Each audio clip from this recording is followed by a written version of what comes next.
নমস্কার বন্ধুরা, আমি ডানলাভ দিকে একটু এগিয়ে এসে বাঁদিকে একটা রোড ধরছি। এখান থেকে সোজা এদিক দিয়ে বেরোলে পরে একদম নাক বরাবর সোজা গেলে দক্ষিণেশ্বর পড়ে। তো এইখান থেকে যাওয়ার পথে আমি কিছু গাছ কাটা করে থাকতে দেখলাম, যে কারণে দুদিন 3 দিন আগে আমি একটা ভিডিও বানিয়েছিলাম।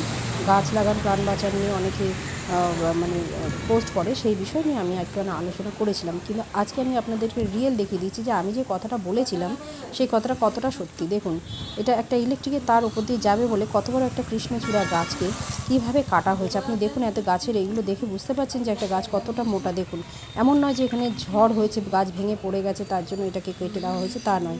এটা রীতিমতন কাটা হয়েছে, ক্রেন দিয়ে না কি দিয়ে যাই হোক কাটা হয়, সেটাকে কেটে ওপর দিয়ে সমস্ত তার লাগানো হচ্ছে। কেন, কটা গাছের ডালপালা ছেড়ে দিয়েও তো করা যেত, তাই না বলুন? আজকে যে এই গাছটা কাটা হয়েছে তার ফলে কি কেউ কোনো গাছ লাগাচ্ছে? কেউ লাগাচ্ছে না। সুতরাং এই যে আমি ভিডিওটা বানিয়েছিলাম কদিন আগে, এই কারণেই আমি বানিয়েছিলাম। জানি না আমার কথাটা আপনাদের কাছে কতটা ভালো বা মন্দ লাগবে। যদিও আমার রিলসে কোনো ভিউ হয় না, ইউটিউবে মাত্র 3জন কি 4জন দেখেছে, কেউ কোনো কমেন্টস করেনি, বা ফেসবুকেও ছেড়েছি তাতেও কেউ কোনো কমেন্টস করেনি। যদি ভুল বলে থাকি ক্ষমা করবেন, আর অবশ্যই একটুখানি আপনাদের মতামতটা একটু জানাবেন। আপনাদের অপেক্ষায় রইলাম। নমস্কার।